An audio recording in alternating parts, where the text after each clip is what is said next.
এদিকে ফাইনালি কি দেশে ফিরছে প্রধানমন্ত্রী শেখ হাসিনা? ডোনাল্ড ট্রাম্পের সহযোগিতায় হঠাৎ কেন রাজনৈতিক অঙ্গনে শুরু হয়েছে নতুন গুঞ্জন। এদিকে বিএনপি সরকারের বিভিন্ন আন্তর্জাতিক সফর এবং ক্ষমতায় টিকে থাকার কৌশল নিয়ে চলছে নানান প্রশ্ন আলোচনা। রাজনৈতিক বিশ্লেষকদের প্রশ্ন, এই তৎপরতার সঙ্গে কি দেশের ভবিষ্যতের রাজনীতির কোনো সম্পর্ক আছে? আওয়ামী লীগের ভেতরে চলছে নতুন কোনো প্রস্তুতি? আন্তর্জাতিক মহলে কি তৈরি হয়েছে নতুন কোনো সমীকরণ? সব মিলিয়ে বাংলাদেশের রাজনীতিতে আসছে নতুন কোনো পরিবর্তন, নাকি সবই রাজনৈতিক জল্পনা কল্পনা? বিস্তারিত জানতে পুরো প্রতিবেদনটি শেষ পর্যন্ত দেখতে থাকুন। আওয়ামী লীগের আর কোনো অস্তিত্ব দেশে থাকবে না। তারা যদি গর্ত থেকে মাথা বের করার চেষ্টা করে, এই দেশের জনগণ তাদের মাথা কেটে ফেলবে। তারা যতই মনে করুক কিছু কোটপাড়ের টোকাই দিয়া, গাড়ির হেল্পার, সুপারভাইজার দিয়ে এখানে একটা মিছিল করলে আমরা মনে হয় একটা কিছু হয়ে গেছি। কার্যক্রম নিষিদ্ধ আওয়ামী লীগের ৭৭তম প্রতিষ্ঠাবার্ষিকী ঘিরে কয়েকদিন ধরে ছিল নাশকতা ও বিশৃঙ্খলার আশঙ্কা। বাংলাদেশের প্রধানমন্ত্রী তারেক রহমান প্রধানমন্ত্রী হওয়ার পর তার প্রথম বিদেশ সফর। তবে বিদেশ সফরে তিনি এড়িয়ে গেলেন ভারত। প্রথমেই তিনি চলে গেলেন মালয়েশিয়া। সংবাদ মাধ্যমগুলোর দৃষ্টিতে নয়াদিল্লিকে এড়িয়ে বেজিংকে বেছে নিয়েছেন তারেক রহমান। তাই চীনের পত্রিকা বলছে বাংলাদেশের আভ্যন্তরীণ রাজনৈতিক স্থিতিশীলতা এবং নীতির ধারাবাহিকতাও একটা গুরুত্বপূর্ণ বিষয়। মানে হঠাৎ করেই মার্কিন যুক্তরাষ্ট্রের সঙ্গে দেওয়া কথা থেকে তারেক রহমান সরকার সরে আসতে পারবে। সবাই প্রস্তুত থাকবেন ইনশাআল্লাহ। মাঠে হয়তো আমাদের রক্ত থাকবে, নয়তো বাংলাদেশের আজাদী থাকবে ইনশাআল্লাহ। লোকাল গভর্নমেন্টে যদি আমার বাংলাদেশে কোনো ইঞ্জিনিয়ারিং এর ব্যবস্থা করা হয়, বাংলার রাজপথ প্রজ্বলিত হয়ে উঠবে, আগুনে তপ্ত হয়ে উঠবে ইনশাআল্লাহ। যারা নতুন করে স্বপ্ন দেখছে আওয়ামী লীগকে রাজনীতিতে পুনর্বাসিত করার, তাদের পরিণতি আওয়ামী লীগের মতোই হবে। আসসালামু আলাইকুম। জানিয়ে দেব এই মাত্র পাওয়া সর্বশেষ গুরুত্বপূর্ণ আপডেট খবর। দর্শক, এত সময় শুনছিলেন সংবাদ শিরোনাম, এবার থাকছে বিস্তারিত। তার আগে ছোট্টটা রিকোয়েস্ট করতে চাই, যারা এই ধরনের নিউজ ল্যাব দেখতে ভালোবাসেন দেরি না করে চ্যানেলটি সাবস্ক্রাইব করে বেল আইকনটি অল করে দিবেন। তাহলে কথা না হারিয়ে চলুন একের পর এক ভিডিও দেখতে শুরু করি। বিনা আয়োজনে নীরবে নিভৃতে প্রধানমন্ত্রী তারেক রহমানকে বুলেট ট্রেনে করে দালিয়ানে বিশ্ব অর্থনৈতিক ফোরামের সম্মেলন স্থল থেকে এখন স্ত্রী এবং তার সফর সঙ্গীদের নিয়ে বেইজিং এর উদ্দেশ্যে রওনা দিতে দেখা যাচ্ছে।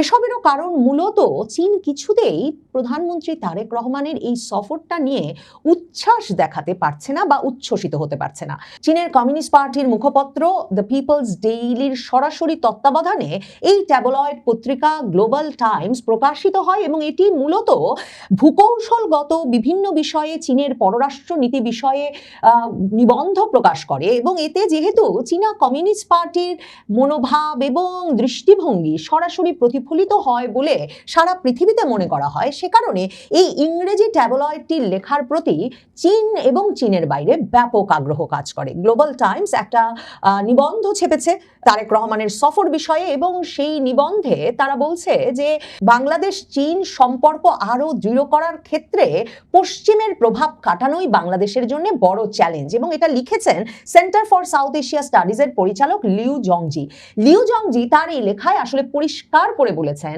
যে মার্কিন যুক্তরাষ্ট্র সহ পশ্চিম যে ধরনের ভাবে আষ্টে পৃষ্ঠে এক রকমের বাংলাদেশকে বেঁধে রেখেছে, বাংলাদেশের চিন্তা, বাংলাদেশের নীতিগত পদক্ষেপ সবকিছুকে বেঁধে ফেলেছে, কিংবা যে ধরনের সর্বগ্রাসী চুক্তি হয়েছে পশ্চিমের পরাশক্তিগুলোর সঙ্গে, নিশ্চিতভাবেই তিনি নাম উল্লেখ না করলেও যে মার্কিন যুক্তরাষ্ট্রের চুক্তির কথা বলেছেন সেটা বুঝতে কোনো অসুবিধা হচ্ছে না। তাতে চীনের সঙ্গে সম্পর্ক যে জায়গায় পৌঁছে গিয়েছে গত 16 বছর ধরে, মানে সবচেয়ে বড় বাণিজ্য অংশীদারে পরিণত হয়েছে চীন শেখ হাসিনার আমলে, সেই জায়গা থেকে উত্তরণ ঘটানোর ক্ষেত্রে এই চ্যালেঞ্জগুলো সামাল দেওয়া কঠিন। এবং চীন এই নিবন্ধে পরিষ্কারভাবে লেখক লেখাটা শুরুই করেছেন এটা বলে যে বাংলাদেশের প্রধানমন্ত্রী তারেক রহমান বুধবার থেকে শুক্রবার পর্যন্ত যে চীন সফর করছেন সেখানে প্রধানমন্ত্রী হিসেবে দায়িত্ব নেওয়ার পর এটি তার প্রথম বিদেশ সফর, আর চীন হচ্ছে সেই সফরের দ্বিতীয় গন্তব্য। বাংলাদেশের গণমাধ্যমগুলো এই সফর নিয়ে অনেক আশাবাদী। এমন একটা লাইন যখন একজন চীনা লেখক লিখছেন চীনা কমিউনিস্ট পার্টির মুখপত্র পত্রিকায়, তখন বুঝতে বাকি থাকে না যে চীন সরকার যে এই সফরটি নিয়ে অনেক আশাবাদী নয় সেটা তিনি খুব পরিষ্কারভাবেই বুঝিয়ে দিতে চাইছেন। বাংলাদেশের গণমাধ্যমের বরাত দিয়েই এই লেখক লিখছেন, ধারণা করা হচ্ছে অবকাঠামো ও শিল্প খাতের বড় বড় প্রকল্প সহ 15টিরও বেশি চুক্তি স্বাক্ষরিত হবে এই সফরে। এই সফরটা নিয়ে চীন এক রকমের নীরবতা বজায় রাখছে, মানে সম্পর্ক উন্নয়নে এটি ভূমিকা রাখবে এমন রুটিন কথা, বইয়ের কথা তো বলছে বটেই, কিন্তু ঠিক কি ঘটতে যাচ্ছে, কেন এই সফরটি গুরুত্বপূর্ণ হয়ে উঠছে, বা কি ধরনের চুক্তি বা সমঝোতা স্মারক সই হবে, এ বিষয়ে চীন না বাংলাদেশে চীনের রাষ্ট্রদূত না বেইজিং এ চীনের পররাষ্ট্র মন্ত্রণালয় তারা কোনো পক্ষই সেরকম সুনির্দিষ্ট কোনো মতামত বা বক্তব্য রাখেনি। এই লেখায় বলা হচ্ছে চীন ও বাংলাদেশ দীর্ঘদিনের বন্ধু, প্রতিবেশী এবং কৌশলগত সহযোগী। কূটনৈতিক সম্পর্ক প্রতিষ্ঠার 50 বছরেরও বেশি সময় ধরে দুই দেশ পারস্পরিক সম্মান ও সমতার ভিত্তিতে সম্পর্ক গড়ে তুলেছে। উন্নয়নশীল দেশগুলোর মধ্যে সহযোগিতার একটা সফল উদাহরণ হিসেবে বাংলাদেশ চীন সম্পর্ককে দেখা হয়। রাজনৈতিক ক্ষেত্রে দুই দেশের মধ্যে নিয়মিত উচ্চ পর্যায়ের যোগাযোগ রয়েছে। 2024 সালে দুদেশের সম্পর্ককে সমন্বিত কৌশলগত সহযোগী অংশীদারিত্বে উন্নত করা হয়েছিল। কম্প্রিহেন্সিভ স্ট্র্যাটেজিক কোঅপারেটিভ পার্টনারশিপ, এটাও কিন্তু শেখ হাসিনার সর্বশেষ ভিজিটে 2024 সালের জুলাইয়ের ওই সফরেই সিদ্ধান্তটি গৃহীত হয়েছিল।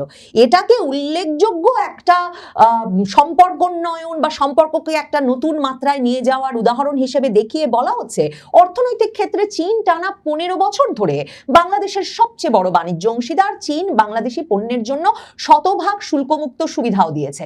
অবকাঠামোগত উন্নয়নের ক্ষেত্রে পদ্মা সেতুর মতো বড় প্রকল্প বাংলাদেশের যোগাযোগ ব্যবস্থায় গুরুত্বপূর্ণ পরিবর্তন এনেছে।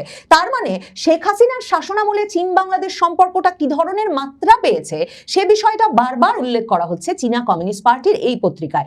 মানে চীনের সঙ্গে বাণিজ্য যেই ভলিউমে যেই পরিমাণে গেছে, রেকর্ড ছুঁয়েছে, রেকর্ড ছাড়িয়েছে এবং সেটা 15 বছরের বেশি সময় ধরে অব্যাহত আছে। এই পুরো ঘটনাটাই কিন্তু শেখ হাসিনার শাসনামলে ঘটে গেছে। কিন্তু এত সাফল্যের পরেও বাংলাদেশ চীন সম্পর্ককে আরো উচ্চ পর্যায়ে নিতে কিছু চ্যালেঞ্জ রয়েছে। চীন বলছে যে যা যা চ্যালেঞ্জ রয়েছে বাংলাদেশের ক্ষেত্রে চীনের সঙ্গে সম্পর্ককে আরো এগিয়ে নেওয়ার ক্ষেত্রে, তাতে প্রথমেই বলতে হবে ভূরাজনৈতিক প্রতিযোগিতার কথা। কিছু বড় শক্তি বাংলাদেশকে নিজেদের নিরাপত্তা ও উন্নয়ন কাঠামোর মধ্যে টানতে চায়। তারা কখনো কখনো বাংলাদেশের আভ্যন্তরীণ বিষয়েও প্রভাব বিস্তারের চেষ্টা করে এবং চীন বাংলাদেশ সহযোগিতাকে ঋণের ফাঁদ বলে সমালোচনা করে। 2026 জানুয়ারি, এবছর জানুয়ারিতেও যখন মার্কিন রাষ্ট্রদূত বেন ক্রিস্টেনসেন বাংলাদেশে এলেন, এসেই তিনি সংবাদ মাধ্যমের সঙ্গে সাক্ষাতে আবারও মনে করালেন যে তিনি মূলত এসেছেন বাংলাদেশকে চীনের সঙ্গে সম্পর্ক বাড়ানোর এবং আরো ঘনিষ্ঠ করার ঝুঁকি বোঝাতে।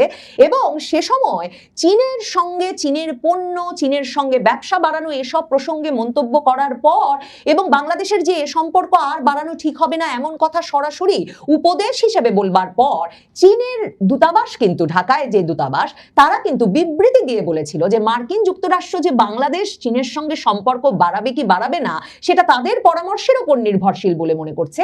এটা তাদের কূটনৈতিক শিষ্টাচার বহির্ভূত এবং মার্কিন যুক্তরাষ্ট্রের খবরদারির নমুনা। দেখেন, সেই একই কথা গ্লোবাল টাইমস এখন লিখছে এবং বলছে যে বড় শক্তিগুলো অনেক সময় বাংলাদেশের আভ্যন্তরীণ বিষয়েও প্রভাব বিস্তারের চেষ্টা করে। এরপর চীনা কমিউনিস্ট পার্টির এই পত্রিকাটি বলছে, দ্বিতীয়ত বাংলাদেশের আভ্যন্তরীণ রাজনৈতিক স্থিতিশীলতা এবং নীতির ধারাবাহিক। প্রিয় দেশবাসী, আপনারা যে যেখান থেকে ভিডিওটি শুরু থেকে শেষ পর্যন্ত দেখছেন, আপনাদের সকলকে জানাই অসংখ্য ধন্যবাদ। যদি ভিডিওটি ভালো লেগে থাকে অবশ্যই শেয়ার করে দিবেন। দেখা হবে পরবর্তী কোনো নিউজে। সুস্থ থাকবেন, ভালো থাকবেন। আসসালামু আলাইকুম।